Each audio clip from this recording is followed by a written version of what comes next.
দিয়ে এগিয়ে যাচ্ছেন, পাস করলেন, ভুল পাস করলেন, বল চলে গেল চায়নার পায়ে, চায়নার অনুকূলে বল। দেখতে পাচ্ছেন কাটিয়ে নিয়ে যাওয়ার চেষ্টা, মাঝ মাঠে উঠে পড়ার চেষ্টা করছেন। এক্ষেত্রে বাংলাদেশ নিজের দখলে বল নিলে ফাউলের সংকেত।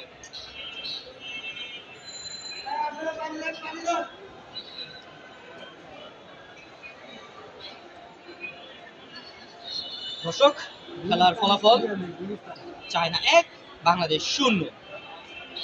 উড়িয়ে মেরেছেন, হেড করেছিলেন বাংলাদেশ নারী ফুটবল টিমের প্লেয়ার, বল চলে গেল 500 রেখার বাইরে, থ্রোইং চায়নার অনুকূলে।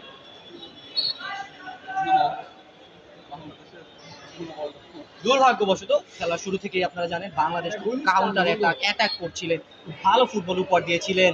শুরু থেকে আমরা হয়তো ভেবেছিলাম যে বাংলাদেশ খুব ভালো একটা জয় নিয়ে মাঠ ছাড়বেন, কিন্তু শেষ মুহূর্তে এসে একটু ভুল বোঝাবুঝির কারণে বাংলাদেশের জালে গোল জড়িয়ে দিলেন চায়না ফুটবল টিম। থ্রোইং করলেন, ঢুকে পড়ার চেষ্টা, কাটিয়ে নিয়েছেন, আবার হচ্ছে এবার হয়তো বা বাংলাদেশের অনুকূলে বাংলাদেশ থ্রো করবেন। অ্যাডিশনাল টাইমে খেলা চলছে এবং খেলা শেষ, পরাজয় হয়ে গেল বাংলাদেশের। 1-0 জয় নিয়ে মাঠ ছাড়লেন চায়না নারী ফুটবল টিম, পরাজয় হলো বাংলাদেশের।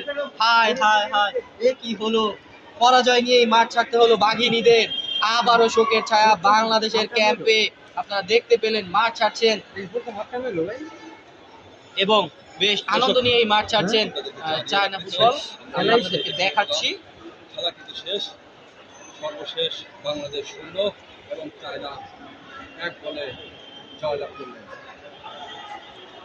দর্শক, আমরা আপনাদেরকে জানিয়ে রাখি আসলে বাংলাদেশ শুরু থেকেই খুব ভালো ফুটবল খেলছিলেন, অ্যাটাক কাউন্টার অ্যাটাকে বারবার চায়না নারী ফুটবল টিমকে খুব আতঙ্কের ভিতরেই রেখেছিলেন, বারবার অ্যাটাক করছিলেন, কিন্তু শেষ রক্ষা হয়নি। শেষ মুহূর্তে গিয়ে বাংলাদেশের জালে গোলটি জড়িয়েছে, আসলে খুবই হতাশাজনক। হতাশা নিয়ে প্রায়